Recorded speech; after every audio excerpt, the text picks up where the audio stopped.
Oke.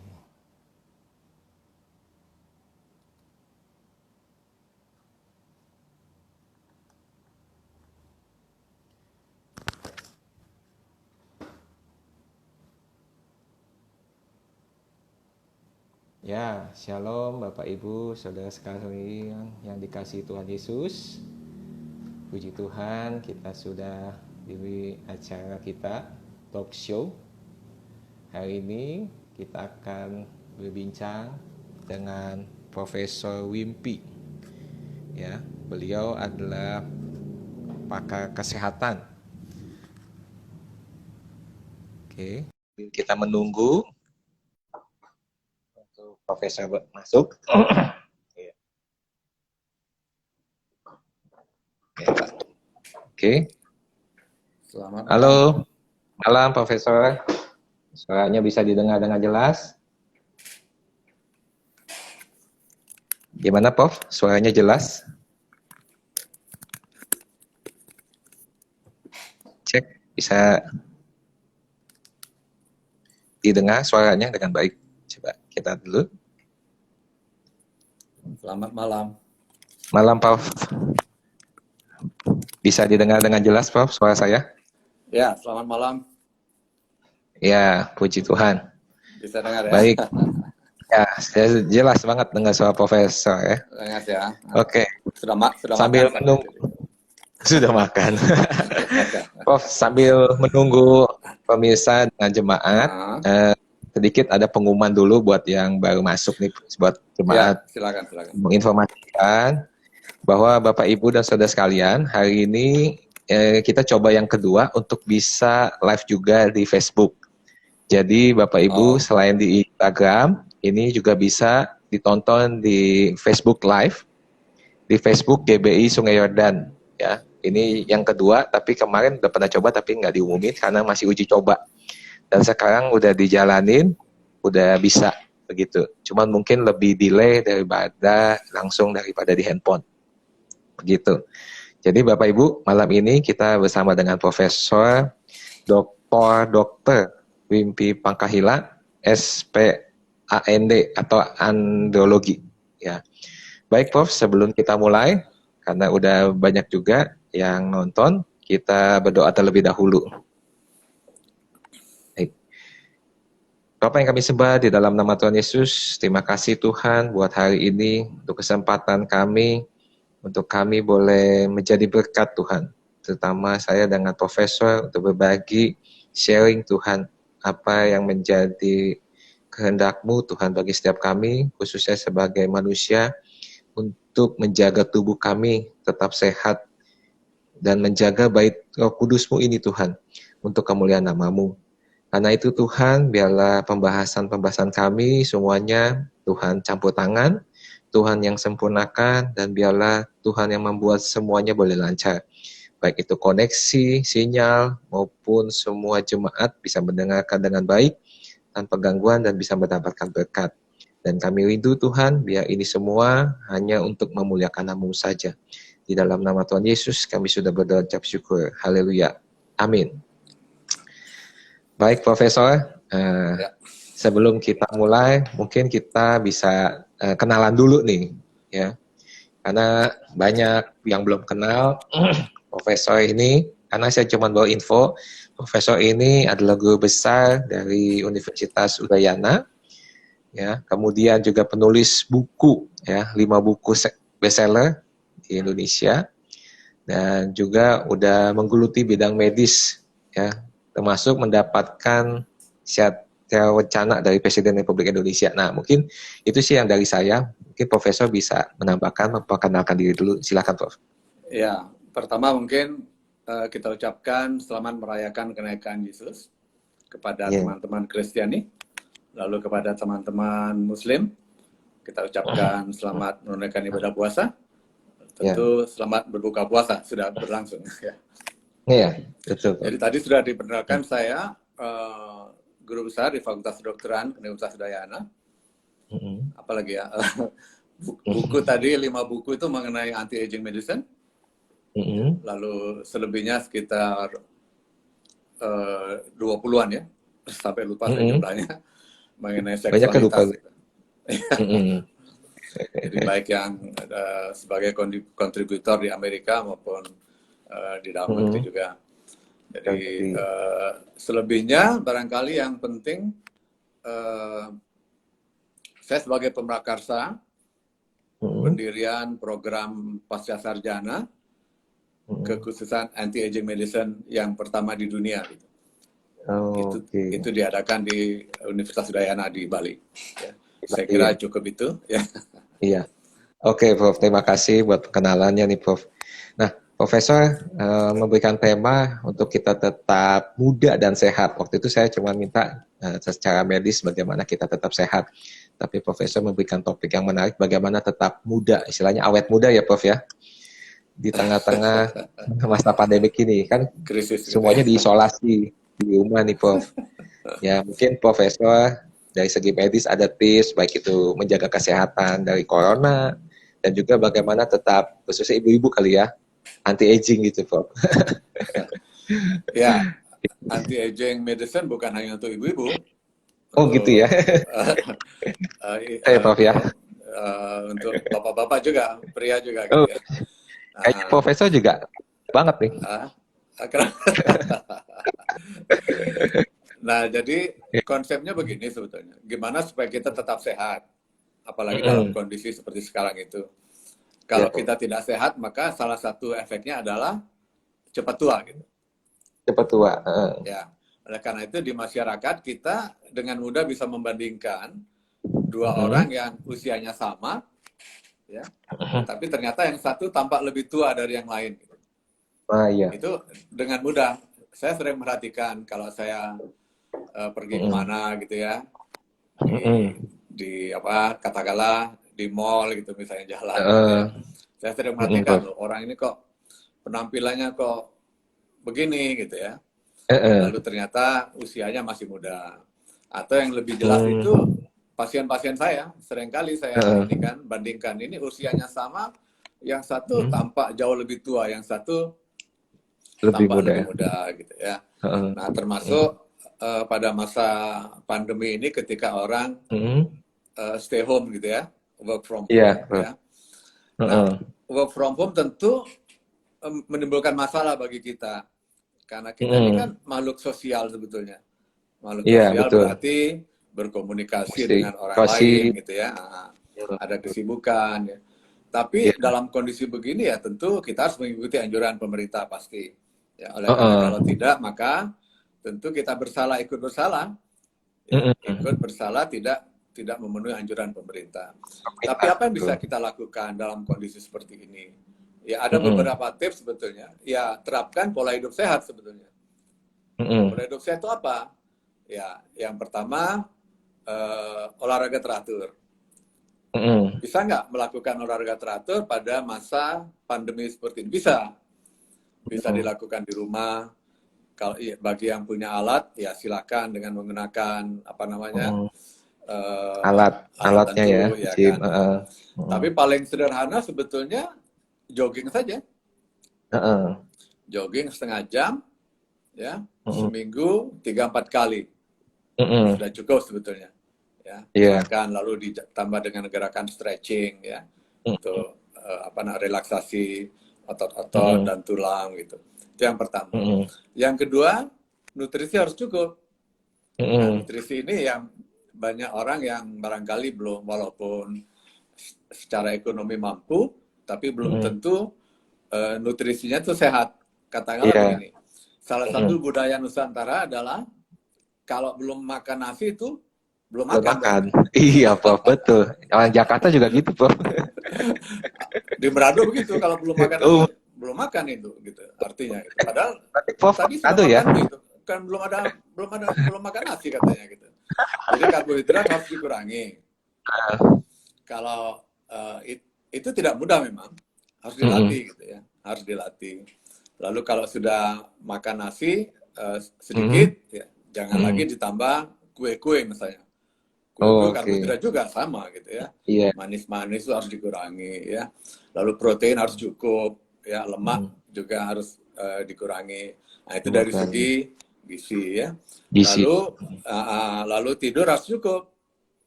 6-7 jam konon katanya untuk orang dewasa gitu ya. Iya. Tidur malam 6-7 jam.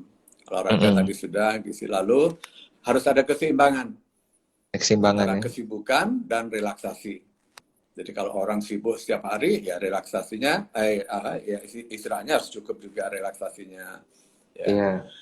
Lalu itu hal-hal yang penting yang. Lalu satu lagi yang sering orang lupakan adalah jangan menunggu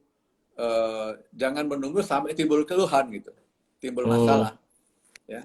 Oleh karena itu perlu orang kemudian melakukan check up yang teratur ya, paling tidak setahun sekali, apalagi kalau usianya sudah 35 tahun ke atas gitu ya. Perlu melakukan check up. Kalau yang selalu saya anjurkan kepada pasien itu ya pada waktu ulang tahun itu.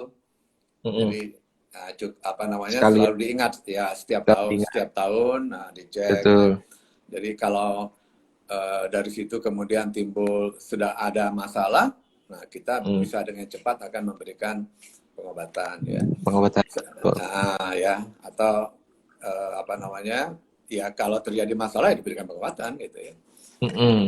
Nah, pada masa pandemi corona ini ya, semua orang kemudian bingung nih gimana imunitasnya harus cukup katanya. Bahkan kemudian banyak orang terganggu dengan iklan-iklan yang menurut saya berlebihan gitu ya. Kayak apa tuh, Prof? Ya produk-produk yang tidak jelas itu. Ya kan?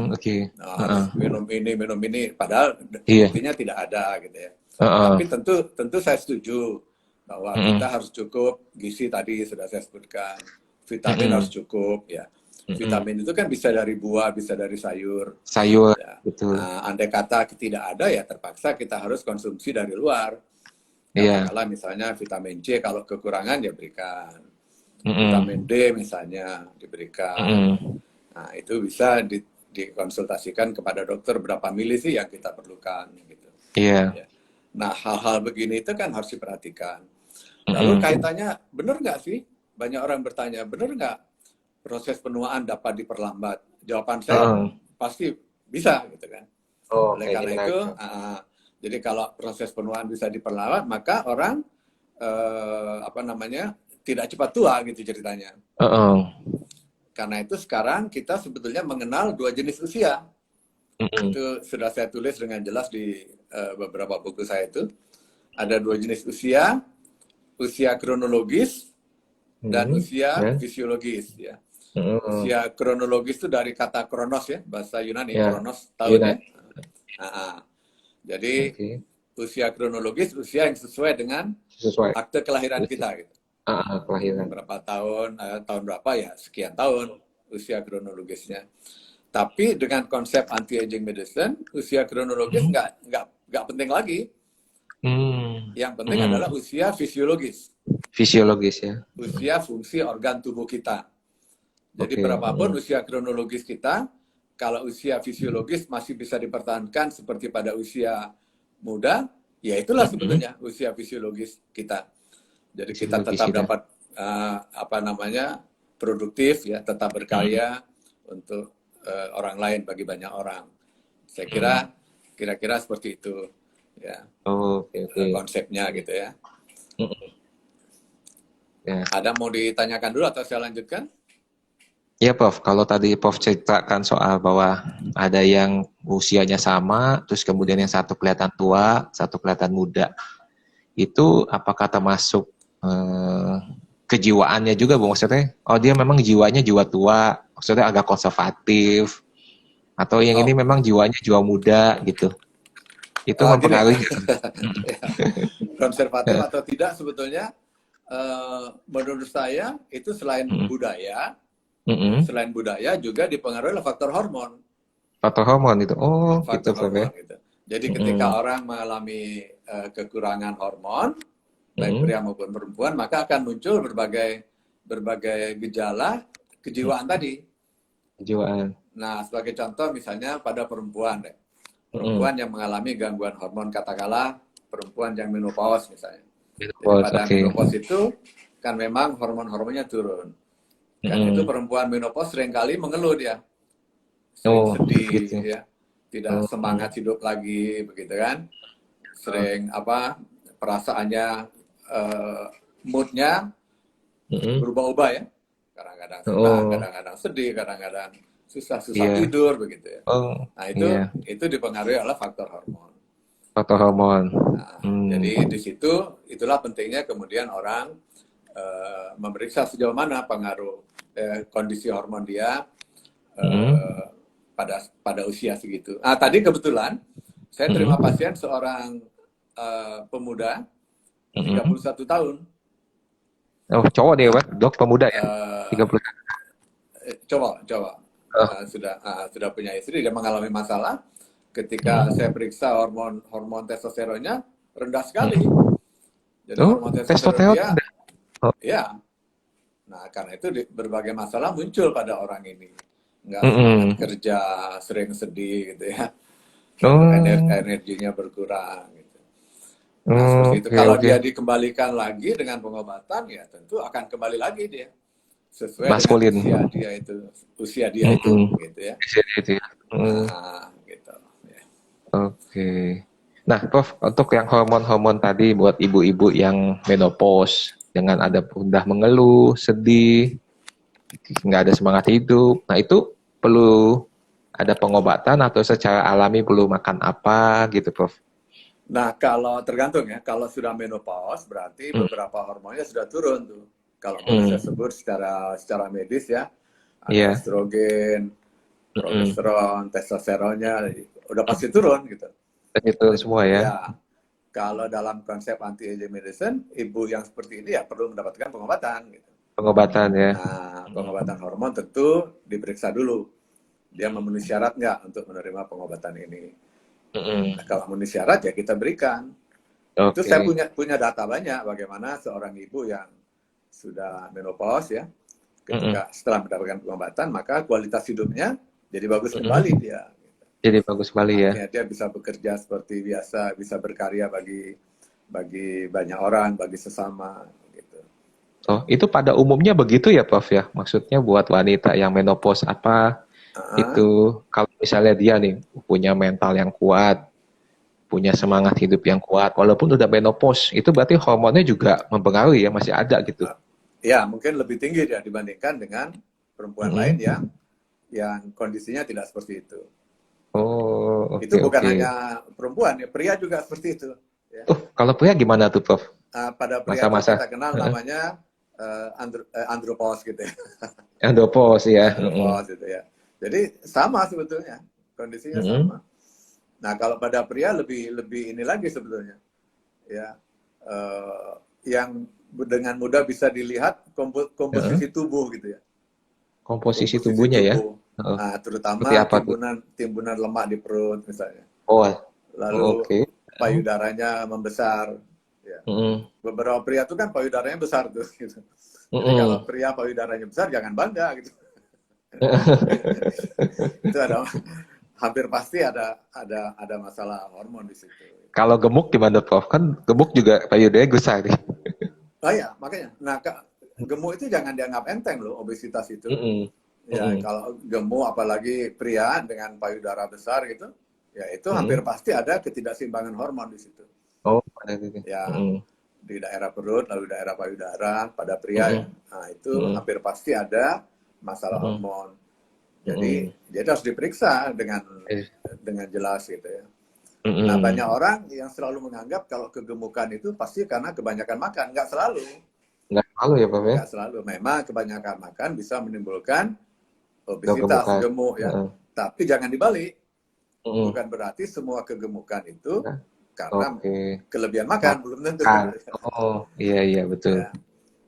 Nah, kalau pria, kalau wanita kan kekurangan hormon itu menopause, Prof. Nah, kalau pria itu cuma dari fisik aja kelihatannya ya, dengan perut membesar. Oh, gejala juga. Ada gejala. Sering sedih juga, nggak bisa tidur, ya. Iya. Cepat tersinggung, ya. Mudah marah gitu. Oh, gitu. Mudah-mudahan gitu ciri-cirinya. Ya? Mesti dites sama profesor nih kayaknya. Itu kalau seusia 31 aja bisa, berarti sejak muda bisa juga ya, Prof? Oh bisa, anak-anak juga. Bisa ya? Oh, anak-anak Anak-anak juga ya? bahkan. Nah, jadi kalau ada punya anak ya, anak katakanlah usianya 12 ke bawah gitu, 12-13 ya, gemuk gitu ya, daerah perut, apalagi payudara yang besar, jangan selalu dianggap karena kebanyakan makan, belum tentu. Ya, kalau anak-anak, saya punya pasien banyak anak-anak juga yang kegemukan, yang gemuk seperti itu. Nah ternyata perkembangan kelaminnya terganggu. Penisnya nggak berkembang, testisnya nggak berkembang, ya. Gitu. Jadi kalau itu dibiarkan, dia akan mengalami masalah setelah dia dewasa kelak. Gitu. Itu banyak catatan saya dengan kasus anak-anak yang kegemukan seperti itu yang ternyata karena gangguan hormon, bukan karena kelebihan makan. Nah, kebetulan ngomongin ini tadi anak-anak, saya jadi ingat bahwa masih banyak masyarakat tidak tahu atau belum menyadari bahwa banyak sekali yang dikonsumsi, bahan yang dimakan itu ternyata mengandung hormon yang seharusnya nggak boleh dikonsumsi oleh anak-anak. Ya, katakanlah boleh saya sebut di sini, mudah-mudahan masyarakat nggak kaget gitu. Ayam beler, ayam beler itu kami di Fakultas Kedokteran, para mahasiswa kami yang program pasca sarjana itu beberapa melakukan penelitian. Ternyata daging ayam broiler itu mengandung hormon. Hormon, katakanlah hormon perempuan gitu loh. Boleh saya sebut, katakanlah mengandung estrogen, ada yang mengandung progesteron juga. Kalau itu dikonsumsi oleh anak laki-laki, tentu anak laki-laki itu akan kelebihan hormon perempuan tadi gitu. Nah, sehingga terjadi hambatan dalam perkembangan penisnya, perkembangan testisnya gitu. Ya, banyak sekali bahkan beberapa suplemen ternyata tidak sehat gitu ya. Tidak sehat ya. Ya, itu yang banyak masyarakat yang tidak menyadari itu. Bahkan dokter juga tidak menyadari gitu. Karena memang suplemennya sudah terdaftar ya di jual resmi ya. Ternyata setelah kami teliti mengandung seperti itu. Ya. Oh, gitu. Itulah kondisi lingkungan kita ya. Di lingkungan ya. Ya. Nah, Prof, kalau misalnya hormon stabil berarti awet muda itu juga mempengaruhi ya, Dok? Oh ya, salah satu. Oleh karena dalam konsep anti-aging medicine, salah satu hal penting yang menyebabkan proses penuaan itu karena hormon yang berkurang atau hormon tidak seimbang gitu. Seimbang. Oke. Nah, jadi itu menyebabkan terjadinya proses penuaan, aging proses di samping penyebab-penyebab lainnya. Oke. Nah, untuk tips-tipsnya Prof, kira-kira apa nih untuk bisa menstabilkan ya, kalau di masa pandemi ini kan orang sekarang agak ragu nih ke dokter, ke rumah sakit, takutnya nanti ke rumah sakit malah kena corona gitu mungkin. Ya, di rumah ini ya di rumah makan. Jadi nutrisinya makanan apa aja Prof? Ya itu yang penting cukup protein. Cukup protein ya. Karbohidrat seperti nasi, kue-kue yang manis-manis itu dikurangi. Ya, lalu sayur, buah bisa dikonsumsi ya. Itu saya kira. Nah, kemudian kalau memang terasa perlu ya silakan dengan menambah dengan beberapa vitamin yang tadi saya sebutkan, vitamin C, vitamin D, ya.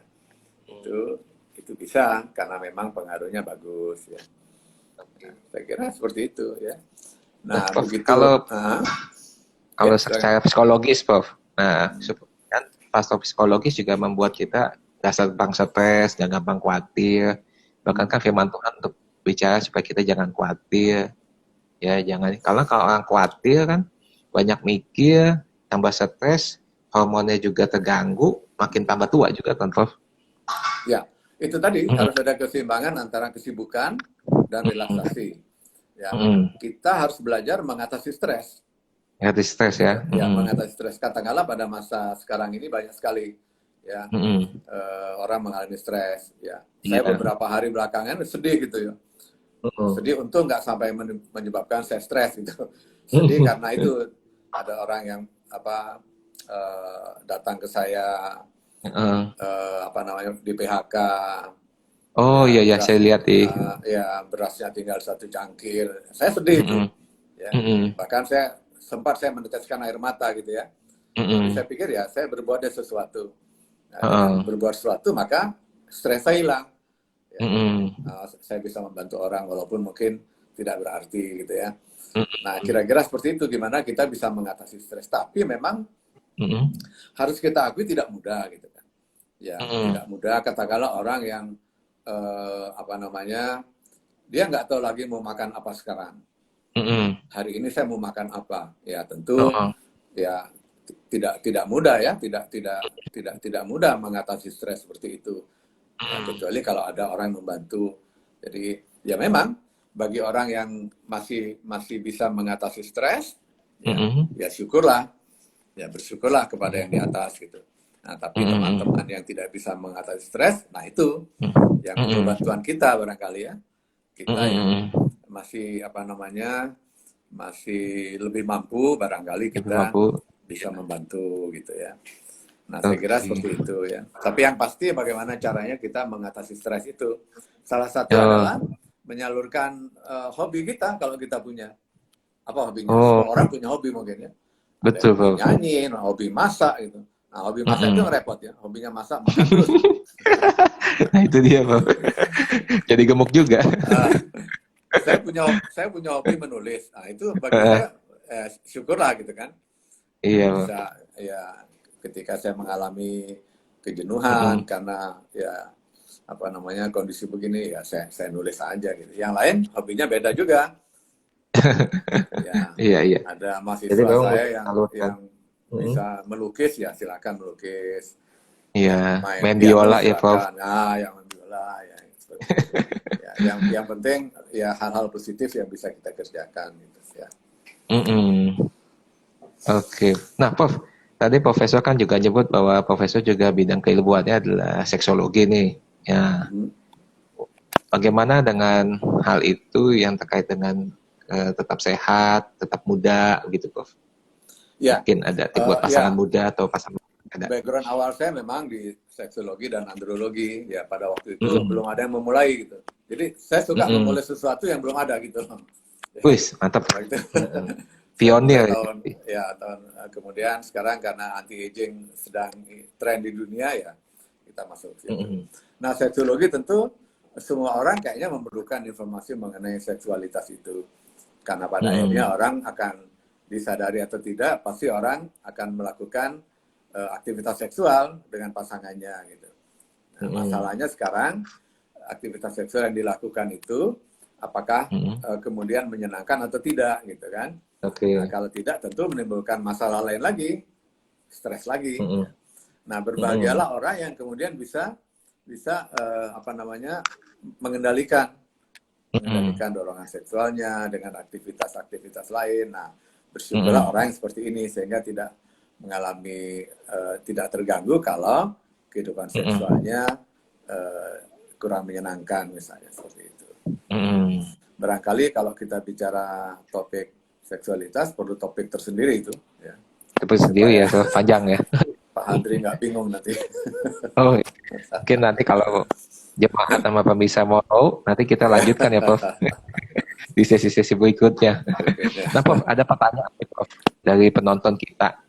Ya, ini kata gini, selain ayam broiler, kira-kira makan apa yang bisa mempengaruhi pertumbuhan hormon pada anak-anak, Prof? Nah, ini mudah-mudahan nggak menimbulkan keributan ya, karena saya sempat berpikir lama waktu itu, waktu beberapa mahasiswa saya kemudian menunjukkan hasil penelitiannya itu, saya pikir ini kalau diekspos pasti menimbulkan keributan. Kalau tidak diekspos, saya pikir saya merasa bersalah gitu kan. Ada sesuatu yang harus diinformasikan, kenapa nggak diinformasikan? Cukup lama ada pergulatan di dalam diri saya pada waktu itu ya, apakah saya harus ini. Akhirnya setelah diskusi dengan beberapa teman juga, akhirnya saya putuskan saya harus sampaikan ini. Jadi pada beberapa kesempatan ketika berbicara pada satu acara, ya saya sampaikan itu. Nah, satu hal yang apa namanya, yang membuat saya selain sedih juga tertawa adalah pada satu hari beberapa tahun lalu ada seorang bapak membawa anaknya. Keluhannya, kok ini anak saya laki-laki ini umur 11 tahun, dia bilang, kenapa penisnya nggak berkembang kok, seperti masih bayi aja. Setelah saya periksa, ada hasil pemeriksaan hormonnya, saya bilang, wah Pak, pasti anak Bapak tiap hari makan apa ini Pak? Makan ayam broiler ya? Iya, dia bilang. Waduh Pak, boleh nggak di stop? Waduh, gimana nyetop? Dok, katanya, saya ini pedagang ayam. Waduh, celaka. Waduh Pak, saya bilang.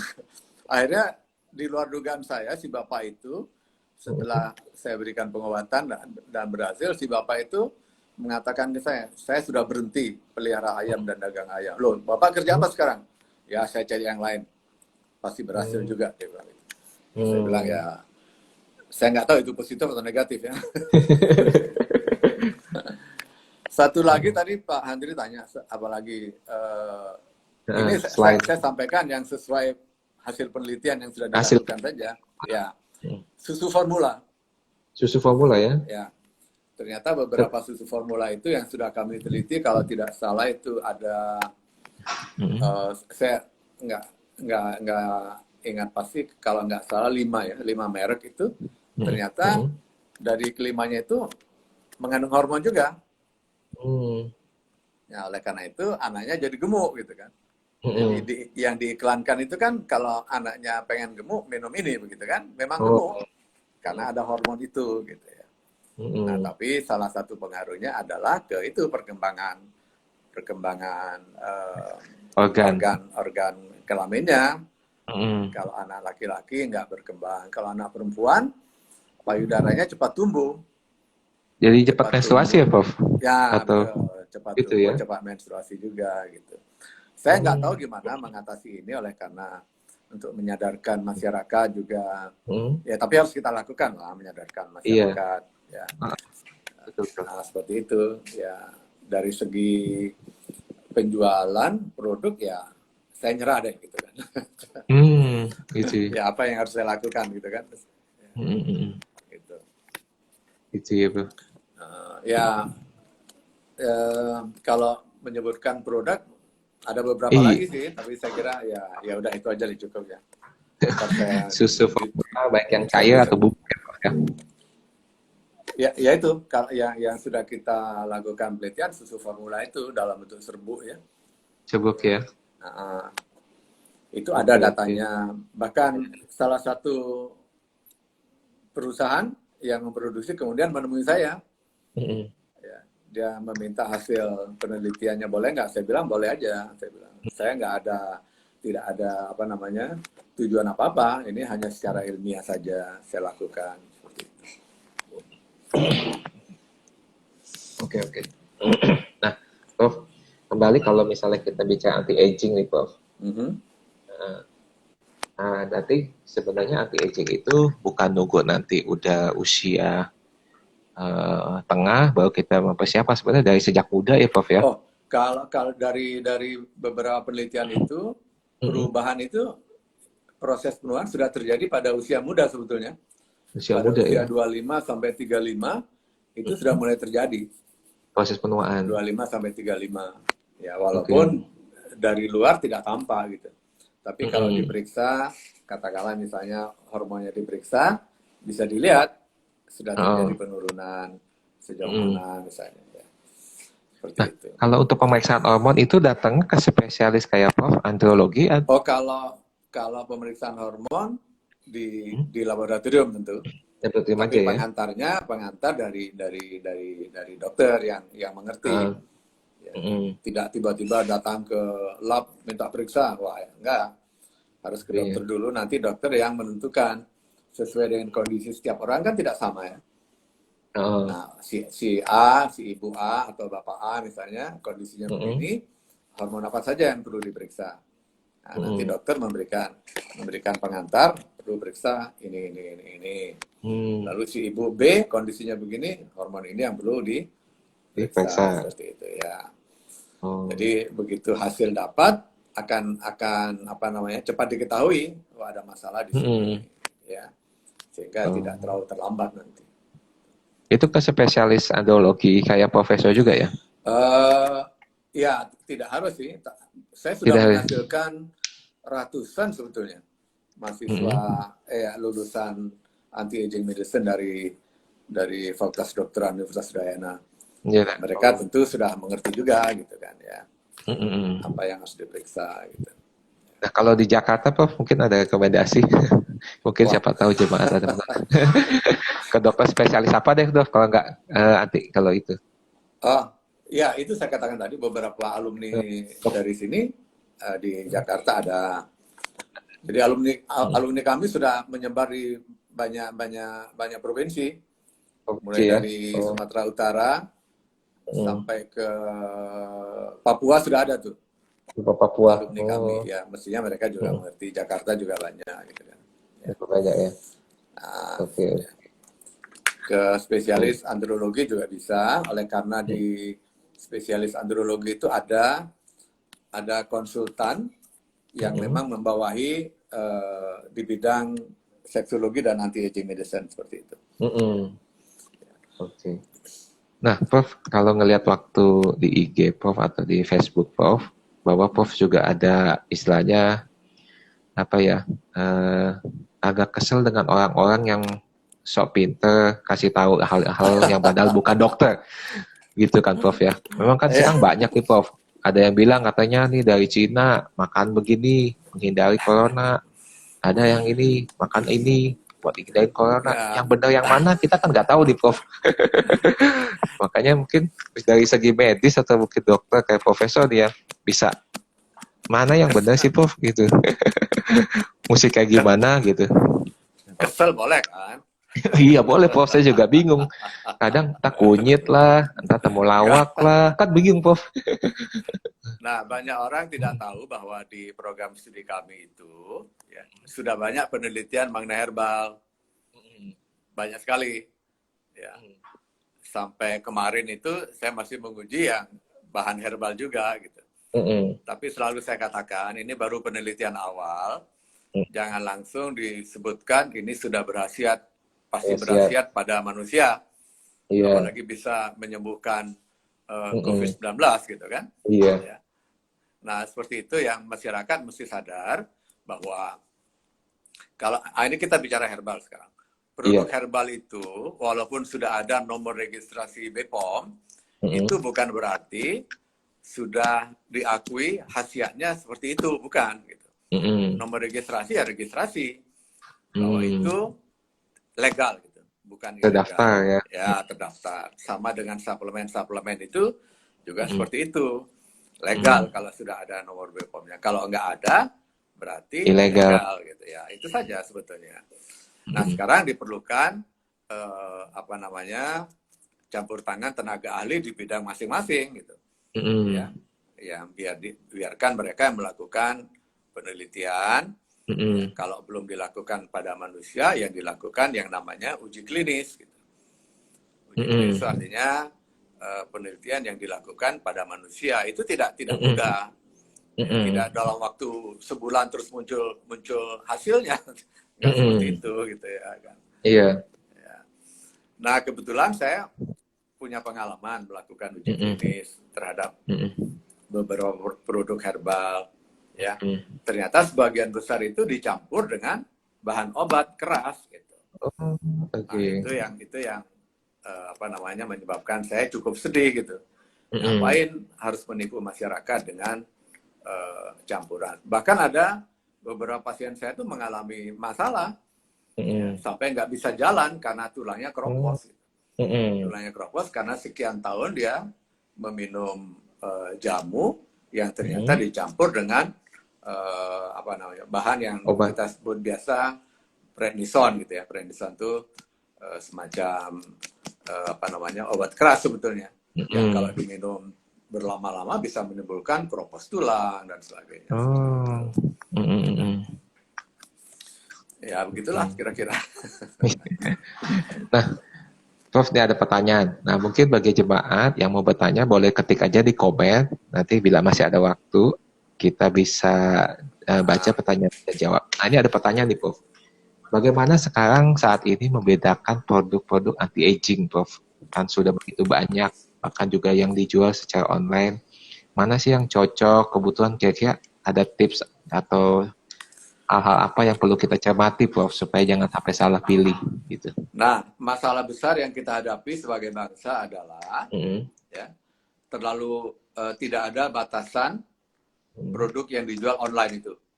Oh, Ya, iya. bahkan obat keras pun bisa kita Dijual beli ya. secara online. Ya, nah itu sangat berbahaya. Saya tidak tahu mengapa itu dibiarkan. Ya, mengapa tidak ada tindakan? Paling tidak bukan hanya dilarang, tapi harus secara hukum dilarang. Kalau tahu ini obat keras, kenapa mesti dijual secara Betul. online gitu? Ya, itu yang pertama. Itu saya bisa kita bisa lihat beberapa obat keras, bahkan banyak itu dijual secara online dan orang dengan bebas bisa membeli. Ya. Yang kedua, yang banyak dijual online adalah produk abal-abal gitu. Katakanlah misalnya gitu ya. Yang banyak dijual adalah kopi kejantanan misalnya. Kopi kejantanan. Ya. Itu jelas dicampur obat. Tidak mungkin tidak. Tidak mungkin tidak ya. Nah, dicampur obat keras pasti. Nah, tapi sekian lama dibiarkan. Ya, dibiarkan. Saya tidak mengerti mengapa dibiarkan. Ya, sehingga menimbulkan keresahan di kalangan orang yang mengerti.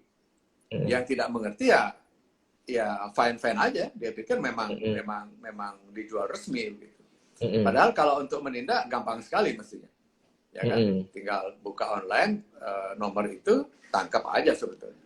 Iya. Nah, kalau dibiarkan ini sampai kapan? Ya, sampai kapan masyarakat tertipu? Itu kadang-kadang terus terang menjengkelkan gitu kalau saya boleh katakan. Menjengkelkan mengapa dibiarkan gitu. Padahal bisa dengan gampang bisa ditangkap lah. Ya, kalau itu jelas obat keras misalnya. Ya, karena akan merugikan masyarakat lainnya. Nah itu ya, ini Pak Andri bikin saya mengeluarkan undek-undek ini jadinya. Gak apa-apa.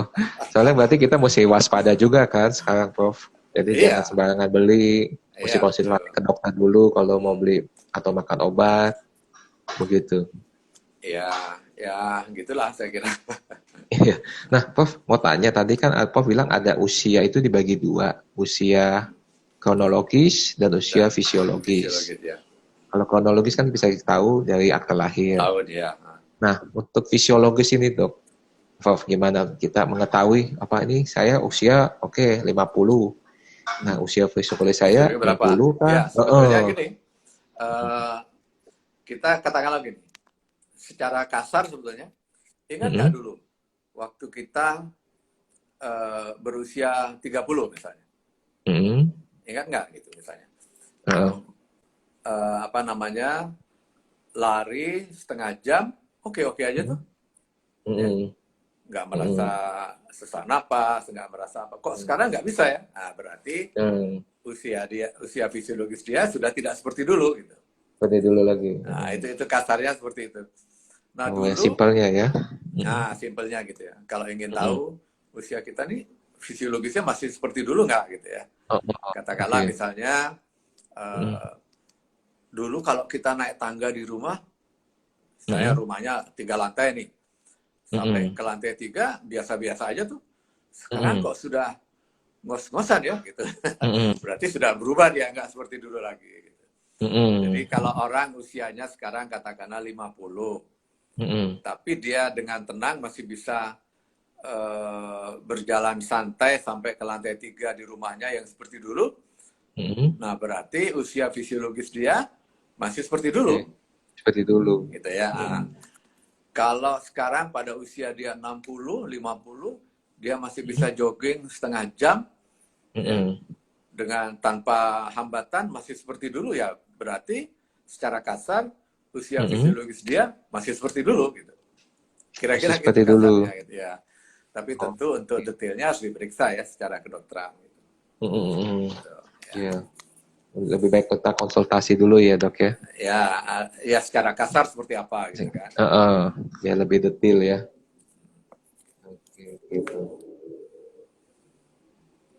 Oke, sebentar saya lihat apakah ada pertanyaan lagi. Topik kita tetap muda dan sehat di masa pandemik seperti ini. Oke. Oke, Bapak Ibu jika mau bertanya silakan ketik di komen aja ya. Selama masih ada waktu, kurang lebih masih ada waktu 14 menit ya, masih ada waktu ya. Ya mungkin sekitar 10 menit lagi kita akan berakhir Prof karena mungkin tadi ada Ya, pengumuman sedikit gitu. Uh, ada tambahan lagi Prof mungkin yang tentang ya. ini?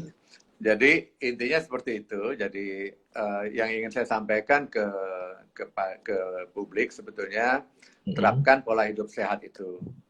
Ya, Mm-mm. seperti tadi itu. Ya, detailnya mungkin ya detail mungkin pada kesempatan lain atau bisa dibaca di buku saya itu Oh yang ya, tetap bukunya apa aja tuh? yang terakhir itu yang tahun 2019 tetap sehat tetap sehat dan muda yang Tetap muda dan sehat kali ya tetap Prof ya? muda dan sehat ya.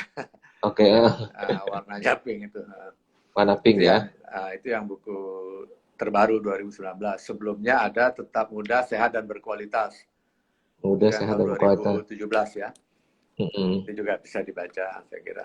Mm. Itu ada detail di situ bagaimana kita menerapkan pola hidup sehat, lalu bagaimana kita mengenali diri kita sendiri, Mm-mm. ya, kualitas hidup kita seperti apa sih sebetulnya, itu bisa diukur sebetulnya, bisa Bisa dilihat diukur. gitu. Nah, Iya. dari situ kemudian kita bisa melihat kalau lo kok kualitas hidup saya jelek nih, nah, Mm-mm.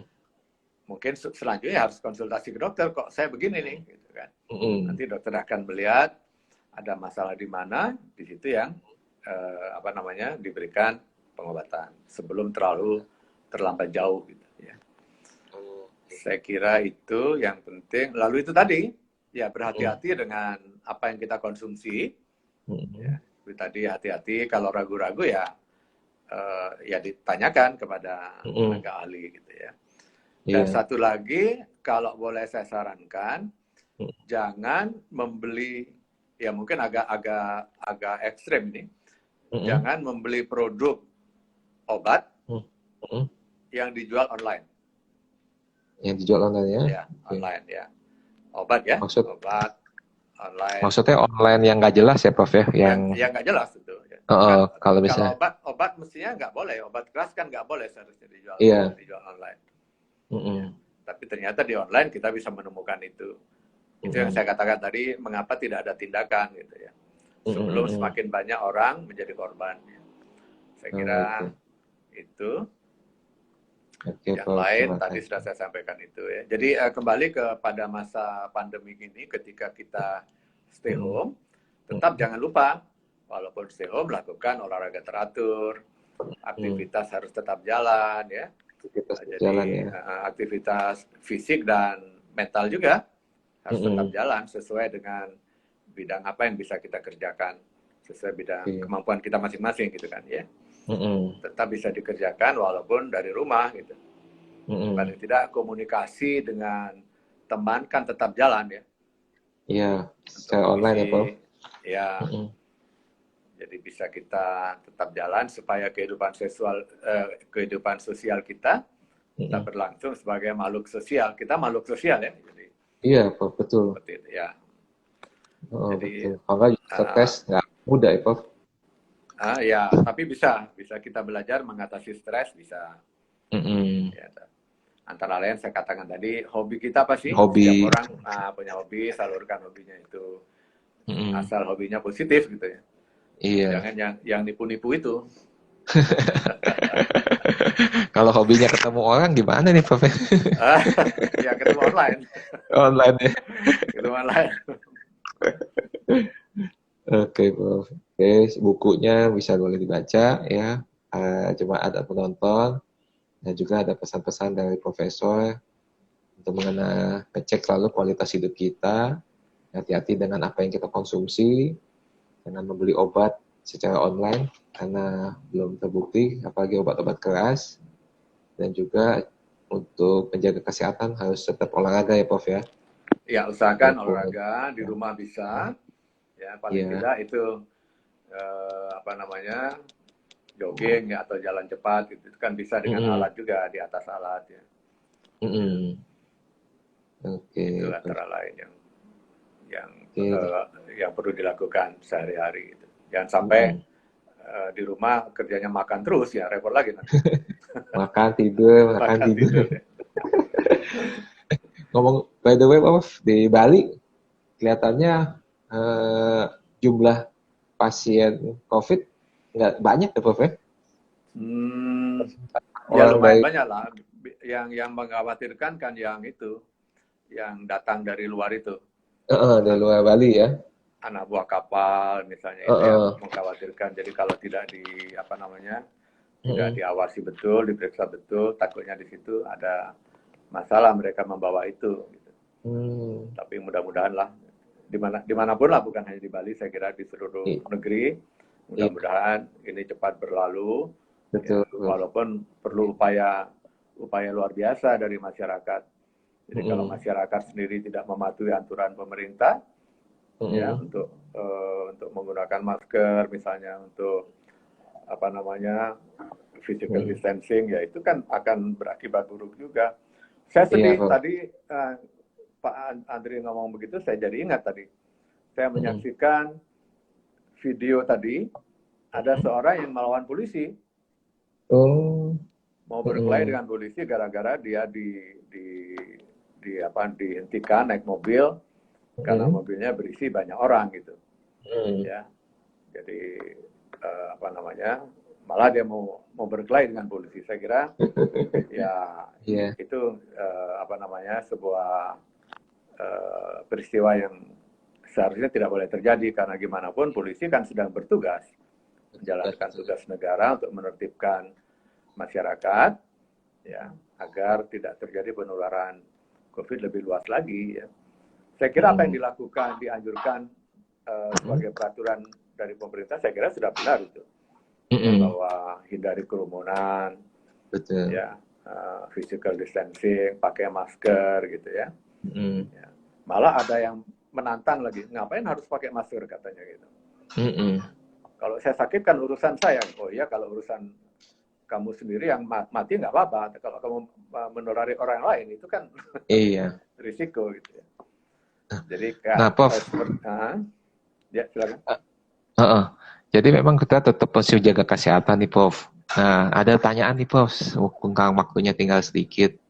Untuk saat ini Prof, dosis vitamin C yang cukup untuk dikonsumsi Prof. Kalau gitu. Saya pengalaman pribadi deh, atau pengalaman pribadi saya dan saya anjurkan ke masyarakat ya bisa 500 sampai 1000 mili ya, miligram. Ya. Kalau saya 1000 gitu. 1000. Perlu ditambah vitamin E nggak Prof? Vitamin E oke ya, vitamin D mungkin ya. Vitamin D. Ya, silakan saja ya. Silakan ya Prof. Tapi artinya tidak mutlak ya. Kalau orang merasa asupan gizi saya cukup ya, ya silakan ya kan. Jadi sangat individual sih itu. Ya. Kalau kelebihan, kalau vitamin C itu gimana Prof? Kalau vitamin C saya kira enggak ini ya. Kelebihan dikeluarkan dia nanti. Keluarkan dari air seni ya Prof? Dikeluarkan. Ya. Oke, jadi 500 cukup mungkin. Ya, tapi yang merasa perlu 1000 ya saya kira ya silakan saja. Silakan aja ya. Oke. Baik Prof, terima kasih. Ini pertanyaan terakhir soalnya dari Ibu Erika ya, tentang vitamin C dan vitamin E karena katanya banyak berita simpang siur nih, mesti berapa dosisnya segala macam di masa-masa COVID seperti ini. Ya, tapi intinya itu kan sebetulnya daya tahan tubuh itu sebetulnya. Jadi kalau pola hidup kita sehat, ya, tidur cukup, ya, artinya olahraga cukup, nutrisi cukup, mestinya tambahan vitamin itu tidak mutlak kan sebetulnya. Tidak mutlak ya. Ya, tidak mutlak. Katakanlah misalnya kita protein cukup, sayur-sayuran yang segar cukup ya. Cukup. Ya, itu kan sebetulnya tidak mutlak tambahan seperti itu. Ya. Iya. Oke. Saya kira itu ya. Terima kasih banyak nih Prof untuk sharing-sharingnya.